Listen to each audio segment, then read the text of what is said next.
When you're on an operating table with your chest cracked open for 8 hours, not knowing what's going to be on the other side, that certainly puts your life into perspective.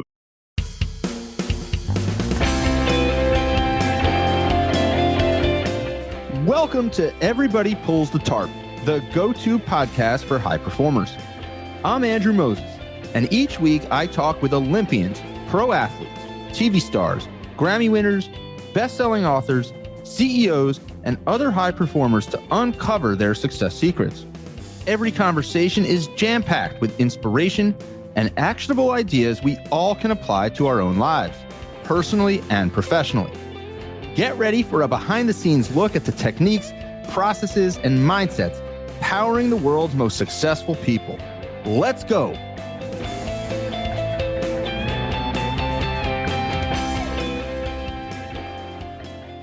Hey, friends.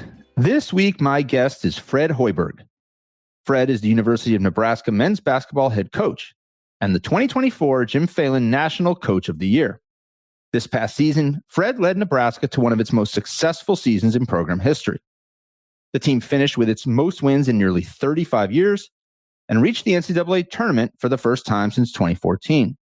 Now Fred is gearing up for his 6th season at Nebraska, and he has the program on a great trajectory.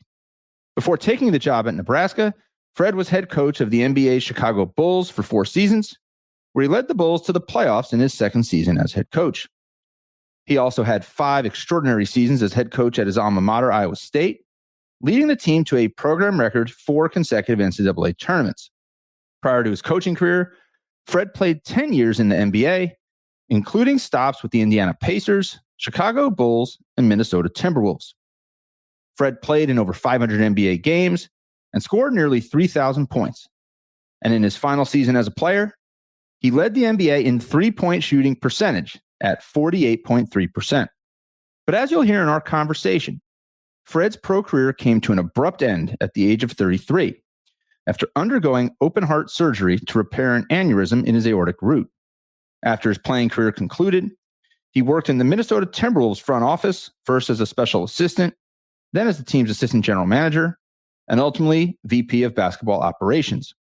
At the start of our conversation, Fred tells the story of how the life-threatening heart condition ended his NBA playing career, and we explored the difficult transition that he made from player to executive, and ultimately what led him to coaching.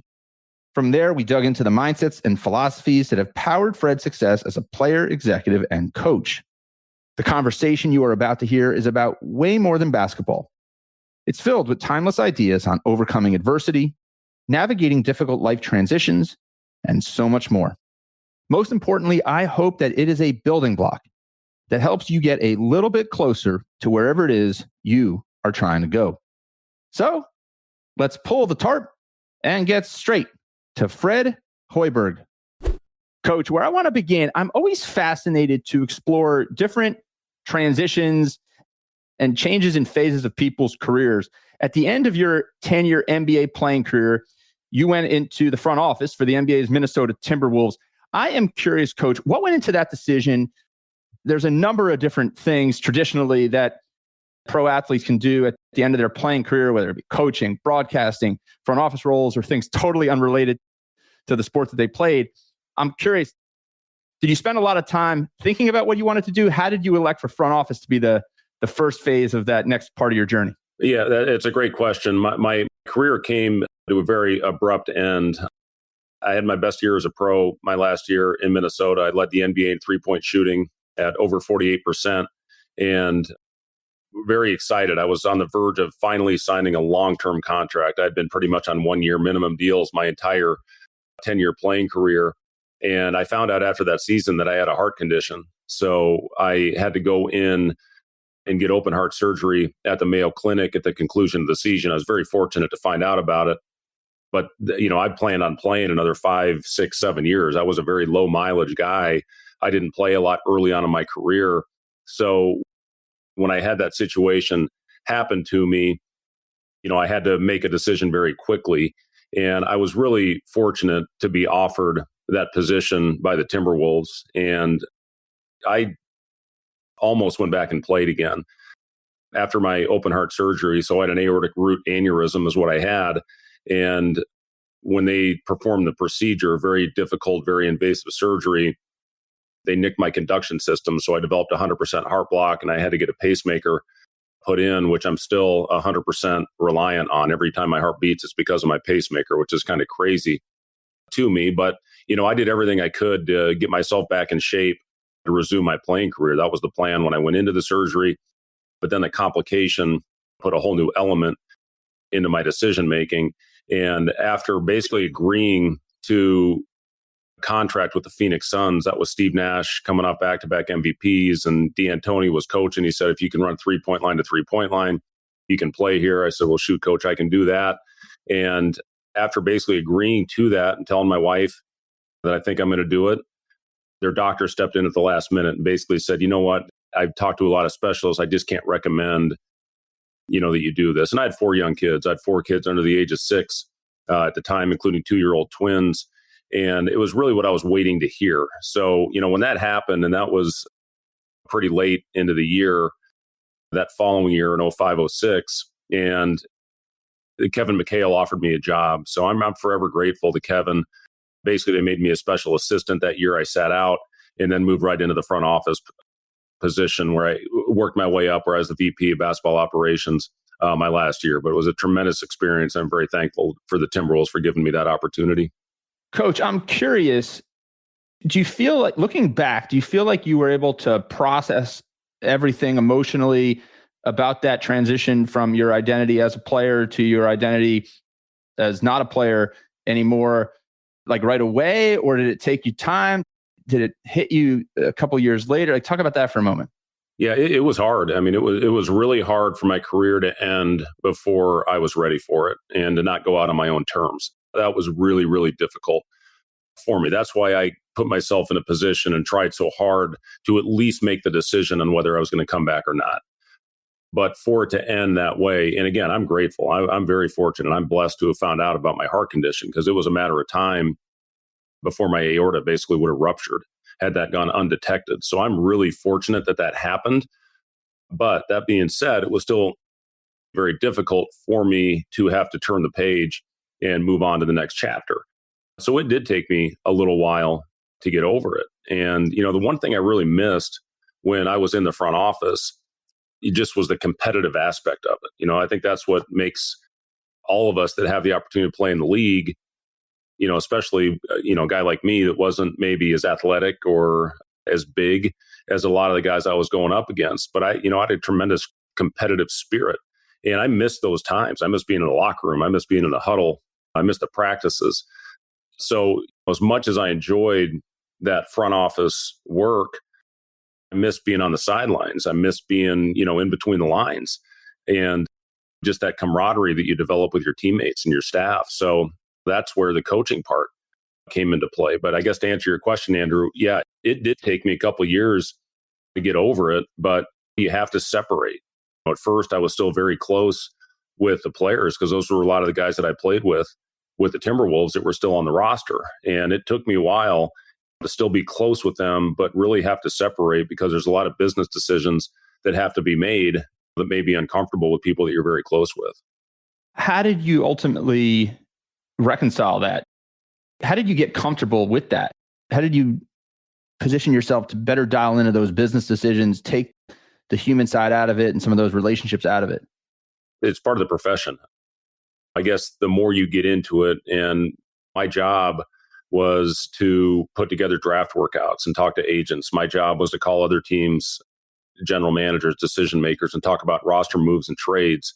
And, as you get so involved with all the things that go into those roster decision that you have to make for the betterment of your team, I guess that's when you start to separate a little bit. When you go into the draft and, what players are you going to take? How does that impact the other guys on the roster? So I guess once you get fully engulfed in the task at hand, that really is what helps you move on and start that next part of your career.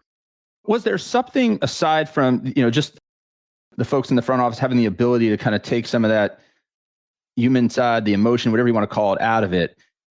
Was there anything else that was particularly surprising to you, or maybe something that as a player you didn't necessarily appreciate that happens in the front office that you're able to see firsthand once you got up there? Yeah, I think a big part of it is, first of all, how much you miss it. And you just can't take any of those days for granted because you never know when that career is going to be over. So that was a very difficult thing for me. And again, after having the best year of my career, to never bounce a ball again, to never shoot a ball in a competitive environment, that was hard. So it took me some time, to get over that aspect as well. But I kept going back to the fact, anytime I started to feel a little down or whatever it was, just how fortunate I was to have found out about my health condition when I did.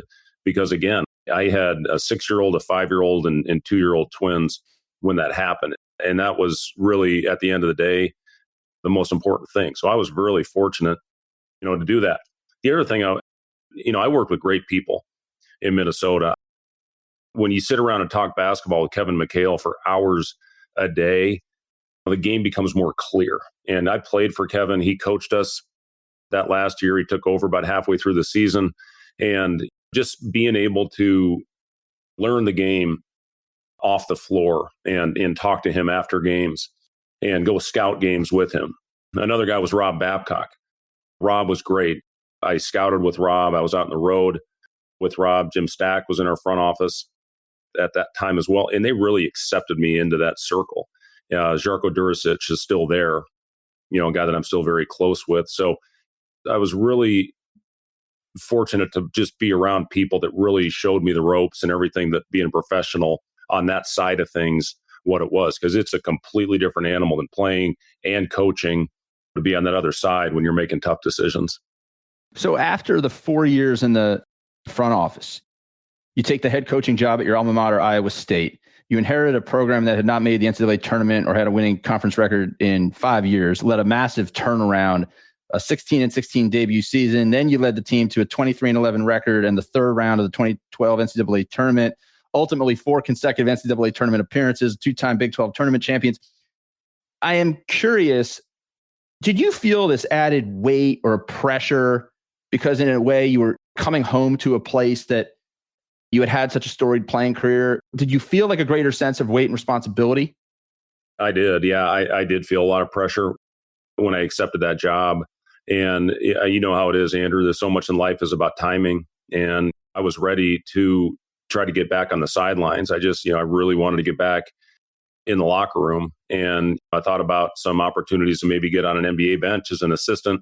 And Greg McDermott had made the decision to move on to Creighton, and that opened up a coaching opportunity. And Jamie Pollard, the athletic director at the time, called me, and we were getting ready for the draft. We had 4 first-round draft picks and a lot of salary cap space, and that was consuming a lot of my time. And I got a call at about 8 o'clock at night, and it was Jamie talking to me about what was going to transpire the next day and if I had interest in talking about the job. And I said, Jamie, tell me when and where. I'll be there. He was up in my house in Chaska, Minnesota that next morning, and we met for 3 or 4 hours, and I laid out my vision on how I thought I could get Iowa State back on top. And we did it in a very unique way. This was before the portal, before all the things that are going on now, and we really built that roster with transfers. And the first year I was really proud. I mean, we basically had 7 guys that we played with, and I had a 16-16 record. And then the thing I always knew watching those practices, this is back in the old days when transfers actually had to sit out, but I just saw how those guys were developing a chemistry with each other. And it was 4 really high level players. And then we got back into the tournament, ended up losing to Kentucky that next year. But we had a kid, Royce White, who was a 16th pick in the draft by the Rockets. And he was the best player on the floor by a wide margin. And he still had a chance to beat Kentucky in that great undefeated season that they had. And then went to 4 consecutive. And that was the first time in the history of the program that had happened. And winning those back-to-back Big 12 tournament championships in Kansas City, where the state of Iowa, the city of Ames, basically turned that place into Hilton Coliseum South. And it was just memories that I'll always remember. I mean, my twins, one of them who's playing for me now, we're up on the ladder cutting down those nets. And I took a lot of pride in that. But I guess to answer your initial question, yes, there was pressure on it because, I had my jerseys up in the rafters there. And if it didn't end well, what would have happened with, I guess the legacy, if you want to call it that. But, I had a lot of people tell me there's no way you should do this, but I had a confidence, with putting the right people around us and having the right blueprint to get the thing going. That's ultimately what we decided. So again, really proud of those days.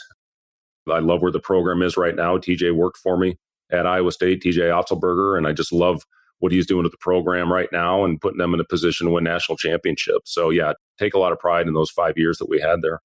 When you think, Coach, about that 24-hour, or I guess it was less than 24 hours, that 16-hour period or whatever it was between that phone call and then you're sitting together in your home in Minnesota having that 3-4 hour meeting, you laid out a vision. How much has your vision for building programs and what it takes, like how much has it evolved? Or is it still very similar to kind of the blueprint that you laid out back then? It's different. It's much different from the time that I left Iowa State to go to the NBA. And when I went back into it in Nebraska, I guess 5 years ago now, which is crazy how fast this has gone. It's a completely different ball game now. And, when we were going through building our roster and basically when we were going through the transfers, we were competing against maybe 3 schools. Now you're competing against every school in the country when it comes to transfers, especially the high level guys like we had. We had Royce White, Chris Allen from Michigan State, Chris Babb from Penn State, and Anthony Booker from Southern Illinois. And, they came on campus. There wasn't a lot of people recruiting transfers. Now every school in the country would be after all 4 of those guys. So it is completely different on how you do that, how you put your roster together. Transfers don't have to sit out anymore, and you can transfer basically as many times as you want without penalties. So it's a completely different ball game. And then you throw the name, image, likeness in there as well. And yeah, it's night and day different from when I first got into the business back in 2010. So when you take the job with the Chicago Bulls, and I've talked to coaches who have coached at both the collegiate and the professional levels, and I'm always fascinated to ask about the differences and how quickly you were able to adapt to those differences. Like, first, take me through like what you saw as kind of the biggest differences between the experience at Iowa State and then to what you were kind of thrown into in the head coaching role. Obviously, you had a lot of experience as a player and a lot of experience as a front office person, but that's a whole new animal, I would imagine. Well, yes and no. I mean, I guess the fact that I'd had 15 years of NBA experience. So for me, the adjustment of, okay, what's the NBA game, the rosters, the things that you try to do with X's and O's, it wasn't completely foreign to me because I really had spent more time in the pros with those 15 years than my 4 years in college and as a player, and then the 5 years as a coach. So, really in the system that we run is pretty much straight NBA basketball. So from that regard, it was not that big of an adjustment just because of the former life that I had led. The biggest thing when you look at those jobs, what kind of group do you have put together? And then the healthier group. And that first year, we led the league in injuries when we had that team. Derrick Rose in the very first practice, my very first practice, as we were putting our system in, Taj Gibson came down with an elbow and broke a bone in Derrick's eye. And he had 0 days of training camp. He played one preseason game, actually was in Lincoln at Pinnacle Bank Arena. That was the preseason game he played 8 minutes, and I think had 16 points. He was unbelievable. But that was the very first NBA practice that I had. And then it was just one thing after another. And I think we were second place in the East in January that year. And then Jimmy Butler goes down with an injury where he missed 24, 25 games. Pau Gasol had an injury. We just had one thing after another. Derrick was hurt for a lot of that season, as well as Joakim Noah and Mike Dunleavy. So when you look at that first year, we missed the playoffs by a game. But when you look at all the injuries we had, it was a really tough thing. And then year 2, when we got Wade and Rondo and made the playoffs, and I think would have won that series, we got up 2-0. Rondo was unbelievable in those first 2 games in Boston, broke his thumb in game 2 and ultimately lost the series. But that was a really fun team to coach, especially at the end of the year. We had really found ourselves and we're playing as well as any team in the conference before Rondo went down. And then 3 and 4 were some of the youngest teams in the history of the NBA, which is some of the most enjoyable years I've had in coaching. It was a really fun group to coach. They were very attentive. It was an easy group. We worked probably as hard as any NBA team because we were so young. We practiced every day, but those were really fun years for me. And, they made a decision to move on. And one thing about Nebraska that was very appealing to me is I was born here. And, my grandfather was the head coach at Nebraska for 9 seasons back in the 50s and 60s. My family's all Midwest, Iowa and Nebraska. So, it's pretty cool when you look back on it, the 2 college opportunities I've had, one at my alma mater at Iowa State, and now at Nebraska, where I was born. And my family's very ingrained in this university. My parents both graduated from here. One grandpa was the coach. The other one was a sociology professor for 30 years. So it's pretty cool how life has kind of come full circle now. I'm proud of the job that we've done here. Hopefully take it to the next level here these next couple of years. Coach, I'm so in kind of thinking about our conversation leading up today. That is something that really struck me about your journey was a lot of what you hit on there in terms of it, almost like the history and the nostalgia that you have with almost like every place that you've been, certainly in your coaching and your post-playing days. I mean, if you think about it, you obviously you spend a lot of time playing for the Bulls, and you go back and you coach the Bulls. You spend time with the Minnesota Timberwolves. You're in the front office with the Minnesota Timberwolves. You obviously have a storied career, jersey hanging in the rafters at Iowa State. You go back and do incredible things with Ohio State. And now, like you described there, all that history and nostalgia that you have with Nebraska, born in Lincoln. You mentioned your grandfather guided the program from 55 to 63. Your other grandfather, a sociology professor. Your father received a doctorate from Nebraska. Like, it's so remarkable to me, like all these different connection points that you have. Is that like chicken or the egg? Like, is that like, I'm curious, like, do these opportunities find you because you leave an indelible mark on these places? Or is that something that you seek out? Or is it both? Because it's really cool. Well, it's a great question. I think the Iowa State job definitely was specific to me having a really good playing career there and spending 15 years in the NBA and trying to come back and get that program back to where it was. And so that obviously, if I had not had that tie and connection, it wouldn't have happened. So that is kind of how it started.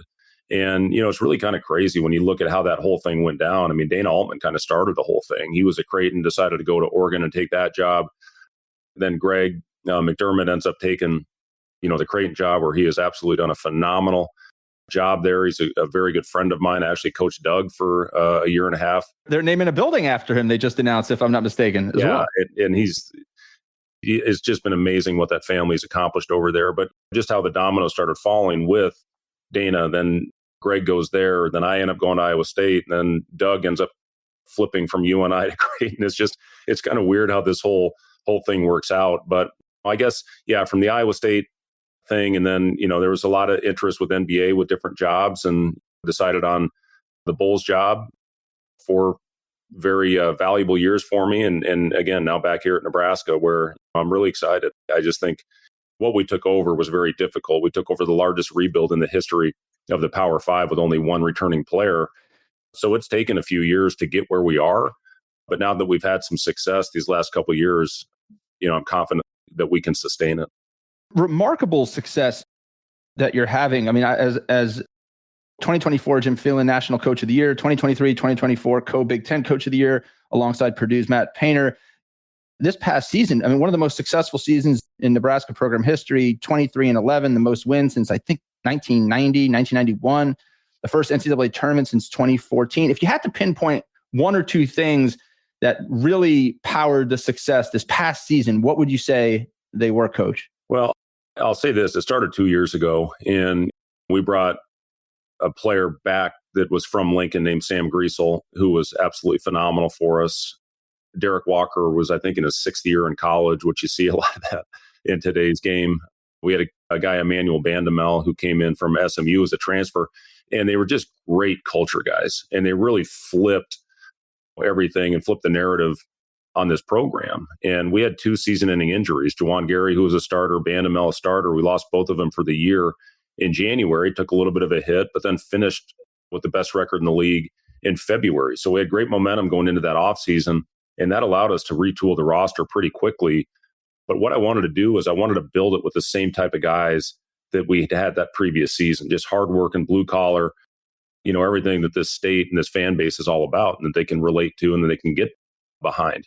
And that's what we had. We had a really unselfish group that played together. There was no agendas. And we just went out and focused every day on what we needed to on the task at hand. And that's where we got back into the tournament. Now we need to take the next step. I can't sit here and lie and say Nebraska's got this rich basketball tradition. And it's the only Power 5 program that has not won an NCAA tournament game. So, we're going to get there. There's no doubt in my mind. These last 2 years, I think, have really set the foundation and set the table for what's ahead. And I'm excited about the moves that we've made this offseason and excited about getting started here next week. You're going to get there. There's no question, Coach. I'm curious to go back to the point you made a few moments ago about just an unselfish group and how much fun that is. I guess 2 questions. Can you identify pretty quickly when a particular team or is leaning more unselfish or can you identify that pretty quickly? And then second, how do you kind of turn dials when you start to see some of maybe the self-interest kind of creeping in, and then you kind of keep that at bay? Very quickly, really within the first couple of days of practice, what type of group you're going to have. And we pretty much knew in the first couple of days what this team was going to be all about. And it really held true. The big thing we talk about is how you handle adversity. And, you try to put your team in as many adverse situations as practice as you can to be able to handle it the right way once it happens in between those lines and games. And really, from the first time we had those types of situations arise, the team handled it beautifully. And we had great leadership on that team. And that's what's going to get you over the hump is when you have those really good player-led teams. And we had one of those a year ago.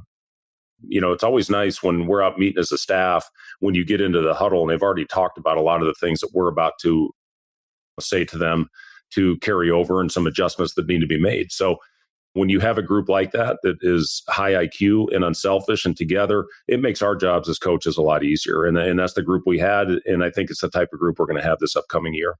When issues, I always wrestle with this as a parent. It's like sometimes I feel like I can draw good parallels between coaching and parenting. Like as a parent, and I've got 2 young girls. As a parent, I feel like I'm constantly on the lookout for when is the right moment to intervene? When is the right time to make a course correction? Or when do you just let something ride and kind of work itself out? How do you figure that out as a coach? I 100% agree with you on the parallels between parenting and coaching. There's no doubt about it. There's a lot of similarities. And I guess it's just a feel type thing. And sometimes you do let it go maybe a little bit too long. And I've had situations where that's happened. But at the end of the day, at times, that's going to help you get through it way better than if a coach steps in there and tries to intervene and the players are still pissed off at each other. And you just got to find a way to work it out as long as it doesn't go into the locker room after practice or after a game. And again, I've had teams where that's happened, and I've had teams like last year where those things were resolved on the floor and there was no hard feelings. It was a very coachable team. You could get on these guys, you could coach them hard, and nobody ever took that personal. And again, that's a team, when you have that makes the job of the coach a lot easier when you can coach them and get on them and hold them accountable for things. So, it's a big part of the job. And it's a great question. What is the exact moment? I can't give you that, but it's just a feel type situation. And again, a lot of it is dependent on the type of group you have. When things are going well, how do you balance kind of giving the team and the entire program an opportunity to enjoy and kind of bask in the success and really soak that in, with also continuously focused on making improvement, growth mindset, pushing yourself to get better? Talk about that for a moment. Yeah. I'll go back to my very first NBA practice, and Reggie Miller came up to me and he called me Rook. He said, Rook, I'm just going to give you one big piece of advice here. He said, in this business, you can't let your highs get too high and you can't let your lows get too low. And I've always remembered that. I've tried to talk to our team about that. If you get too high after a big emotional win, you're not going to have that same type of intensity that next time you step on the floor. And if you have a tough, hard loss, if you don't get over it quickly, it's going to be a hangover effect going into the next game. So you have to be able to ride the waves of emotion and stay even as well as you can if you want to have sustained success. If you enjoy the wins too much, listen, I tell our guys, you have to enjoy the journey. And when you do have big wins, we were very fortunate. We beat Purdue this year. We had a great comeback win in Wisconsin when they were number 5 in the country. And I told them, I said, guys, go out and enjoy it tonight. But when you step on this court tomorrow, be ready to get back and refocus. And again, I thought our guys did a really solid job of that for the most part this past year. When you think back on that advice that Reggie Miller gave you at your first NBA practice, you've remembered it ever since, obviously, as you just mentioned there. But were there things that you had to do to really implement that, first as a player and then as a coach? I mean, it's easier said than done, I think, trying to manage those highs and lows. You're 100% right about that. And our equipment manager, Clayton Wilson with the Timberwolves, he said I would have been a good baseball pitcher because after a game, if I didn't play well, I'd go in and I would destroy the locker room at times. I'd throw a water cooler, and I one time flushed a ball in a toilet after I went 0 for 8 from 3 against Dallas. I mean, I just, I had a bit of a temper. So those types of things, like you said, it's easier said than done. So when Reggie told me about that, I always had to try to recenter myself. And after I had my initial outburst, usually I was okay. And then I'd bounce back. Here's the hard thing that kids have to deal with today that certainly I didn't have to deal with as a player is social media. And it's so toxic. And, I've said this before. I think social media is going to be the end of all of us at the end of the day. If you have a bad game, you got to stay off it. Even if you have a good game, you got to stay off it because then you start believing a lot of the things that are said. And there's so much negativity now that can creep into these kids' lives. I don't know how they do it. I really encourage them to stay away from that stuff as much as possible. But I know they don't. And, kids today are so attached to those devices. Everybody is. Hell, adults are. But it's a dynamic that is thrown in today's game with today's player that I think is very hard and a lot of times very unfair.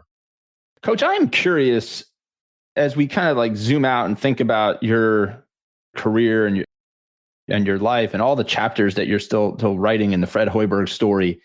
I mean, it's obvious where a lot of the gratitude and gratefulness and humble spirit comes from, like, as you described, some of the medical challenges can certainly change your thinking. But when you think about like the drive and the work ethic, where do you think that came from for you? My parents, I think, are the ones that really instilled that in me. I think probably more priorities than sports as far as schoolwork. That was very important to my parents. My dad was a professor at Iowa State, and he was the associate dean of the agriculture college. My mother was an elementary school teacher for a long time, a 5th grade elementary school teacher. So that's really all that they cared about was my academics. They supported me in my sports, in athletics, but they really didn't care other than the academic part. And I visited Stanford out of high school, and my dad went on the visit with me, and he said, "You're crazy if you don't go to Stanford." He said, "You're not going to play in the NBA. So you need to go out to Stanford and get your education." So I said, "Well, Dad, thanks for the support, but I think I can." But that's what was important to them. And they did instill a work ethic in me at a young age. I mean, we all had jobs, me and my 2 brothers growing up. And, it's just something that was kind of second nature. And then the athletic part, that just kind of came naturally. The focus, the drive that I had, the competitiveness. My parents, they're very competitive, but they really weren't high level athletes. My grandfathers were, but my parents did not play really sports, even in high school. So I guess that kind of came from within, and you have to have it. Again, when you're 6'4" and you're playing against Michael Jordan and LeBron James and Kobe Bryant, you better be competitive, because if not, you're going to get buried, which I got buried anyway. At that same point. Well, not as much as you buried that basketball in the pipes at that arena, which I feel like we would need a whole other hour to break down. I'm curious about that. But Coach, as we wrap up our conversation, you talked about some of the areas that really shaped you. I'm curious, if you weren't, if you didn't get an opportunity to play in the NBA and now go and have this wonderful coaching career, what do you think you'd be doing? That's a great question. I don't know, and I'm glad I don't know. I did an internship between my junior and senior years in college, where every day in the summer I drove down to Des Moines And I did an internship with a brokerage firm, and I studied every day for my Series 7 license. And it was something that, I sat behind a desk and really got a feel for what the financial advisor world. I got my degree in finance, and potentially that is something that I would have done, even though I didn't love it, let's say, at that time. I was sitting behind a computer for 9 hours a day, but that was something that probably would have ultimately developed for me as something in the financial world, business finance major. And yeah, that's probably the direction my life would have gone. What's one thing you feel like you worried about a ton at an earlier phase of your career that you just wish you hadn't spent so much time consumed amidst? Where do I start? I was a worrier. And I'll say this, one thing after I had my open heart surgery, really kind of put life in perspective for me. And I hadn't faced a ton of adversity at that time in my life. And those little things maybe didn't seem so as important, those things that bother you so much. And, other things that maybe weren't quite so important that you took for granted, maybe those became much more important with my kids. Even things like walking them to the bus stop, taking them to school, being in their classrooms, those kind of things.